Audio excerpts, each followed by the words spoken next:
murag ako magdigigo ato ba? Ikaw sa akin mo pagkahibalo na ikaw magdigigo. Ako lagi ang gigo ato. Mo kita sis, mo kita na akong nabaki. Ako si Patay. Mamalhin na lang kasi bago pag doon naman ko na ilang kay pastor ko.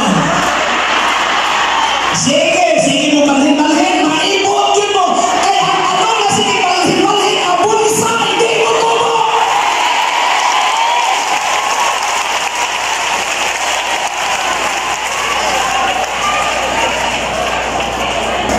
Ano ang bonsai pastor kay pang-decorate? Wala ang mikro ka pang-decorate. O sa tingin mo sa Ginoo, ang tanong na niya para mabuha ang bonsai nila mabuha.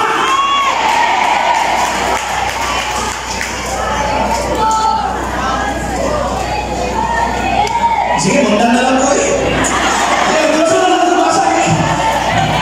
Versikulo 14. Pasagdilan ninyo sila. Pasagdilan ninyo sila. Sila na nagtultol sa mga buta. O kung ang buta nakaguyod ng buta, asa sila mahulog? Dahon magahulog silang luha. Busa ayaw yun, padala. Ayaw yun, patintal. Anang mga membro na kanagalaw. Dali kayo may ubos, dali kayo masakitan, dali kayo mapandol. Dili ka mag-recognize kada Sunday. Oh, hindi ka niya si Sister Suanso. Pero hindi ka sa ma-mention. Dito na ako na dito sa kuma. Hanggang doon na dito sa likod. Your murmuring and complaining will defeat your faith in Christ, should I say. The cross proves His love. The resurrection proves He is up to the occasion. Let us see this mother at the triumph, her faithful. Number one, her faith seems to be dying. Then it becomes dynamic when we hear the command from the man of God. Ato makita na niyang pagtuo mo na kimalakyon, pero pag kanungog niya sa wali sa langit sa Ginoo, nabuhi ang niyang pagtuo o niyang hituman ang suko sa Ginoo. Iyon anak na importante ang mag-attend ng fellowship. Iyon anak na importante ang mag-attend sa atong local church services. Pisa ka kaysa ay magtindog sa kulito, basta punong sa Ginoo, suko na ano! Praise the Lord! Number two, first, she is fearful, then she becomes faithful. Dahil panahon na natin yung kaysa ko siya, mga pagkainin mo na siya. Pagkuhan mo kaon na rin, mamatay na doon eh. Pero ano rin sila mamatay? Ipadato pa sila sa Ginoo, nakabayad pa sila mga utang, o ipakaon pa sila bibina ka mga bulan, hantog na niya ang unang ulan, sumala sa pagpananan ni Elias, halila o siya na buhi, wato na hibalo kay sunod sa hindi sa istorya nila yung sa kainahan ng anak, pero si Ginoo Isus nagko, halila kung sa kabilino ng pagtuon ini mga babae na bahay. Part of the mystery, then she become a part of a miracle. Do you want to be a part of the miracle?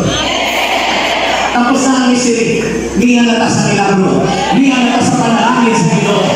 Hallelujah, let's enjoy the blessing of God. Let's enjoy. Look how the Lord has done whatever property.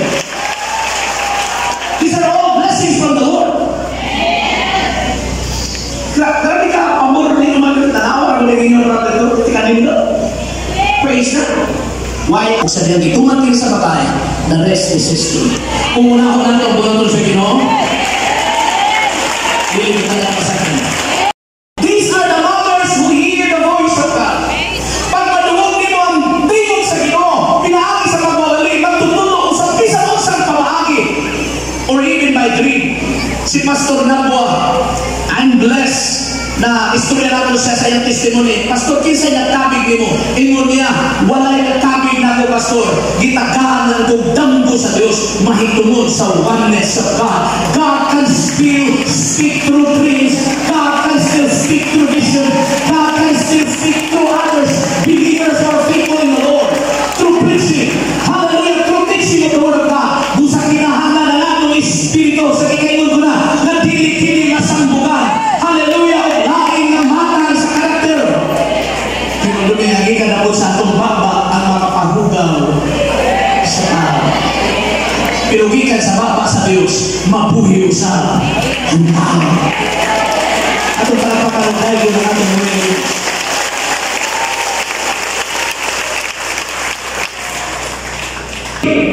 In Matthew chapter 15, that leads us to this discussion. As Jesus was rebuking them because of their tradition, making the commandment of God of none effect. Praise God. Nagsahibalo kita mo balik sa abo. O sa dihang itulong sa Diyos ang bitin, ang serpente, ang iyang kaunon sa abo sa kalibutan. When man sinned before God, God said, "You will return to the dust of the earth." Hallelujah. But man did not know that he is flesh and spirit. That is why we should walk in the spirit, or else the serpent, who is the devil, will devour us if the flesh demonstrates or dominate our spirit in our lives. Ang buti masagot na isun mo ulit. Sa diyang kasalaang tao, gitunglo sa Ginoo, mubalik sa sabo, kahigikan sa sabo. Correct? Gitunglo niya ang bitin, ang serpente, mukamang sa sayuta, o ang iyang pagkaon, abog sa yuta. Sa laktod ng pagkasulti, kanunon ka sa bitin, kaya ikaw, mubalik sa abog. Pero ang wala na sa primony, na ang tao, flesh and spirit. Unod o espiritu, na ang espiritu sa tao. Busa ang malakas sulatan ng kasulti sa Roma Kapitulo 8. Praise God. Now there is no there is now no condemnation to them who are in Christ Jesus, who walk not after the flesh, but walk after the Spirit. Kaya kung ang unod ng nabutan mao'y nagdominar sa iyong kinabuhi, ang yawa, ang demonyo, he will devour you. But if you walk in the Spirit, the enemy cannot devour you anymore. Tunday ko na lang kung buhay guys.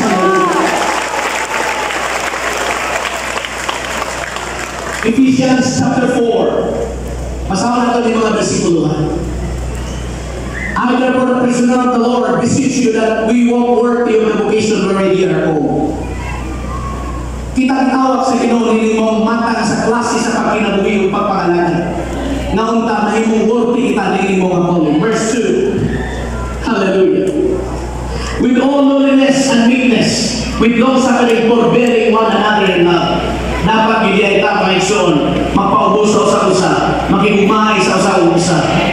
Kaya kung dili na mahitabo, kan mo nun na pagkasbitin mo igsoon. Ano na ba ba yun na ang mga kasing-kasing na kasudan? Kaya kasi na natin kasing-kasing na puno sa kabalaka. Kasi na natin kasing-kasing na palibutan sa mga sampilit o mga tuno o mga kabalaka na iring kinabuhiya o kung hinong na hindi kita makapamunga sa Ginoo. Salamat mga nanay na hiwa kong kabahin sa inyong pagtubo.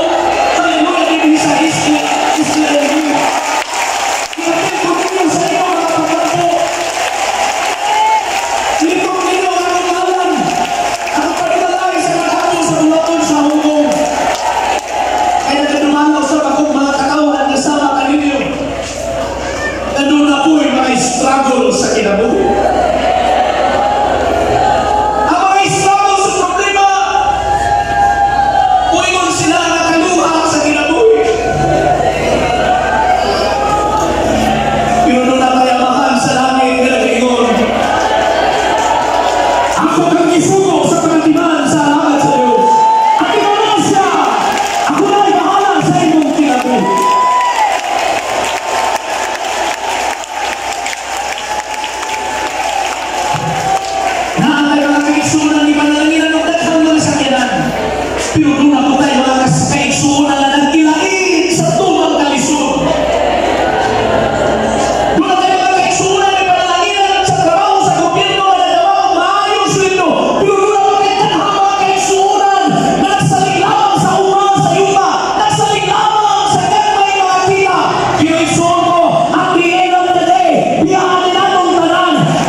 Bisa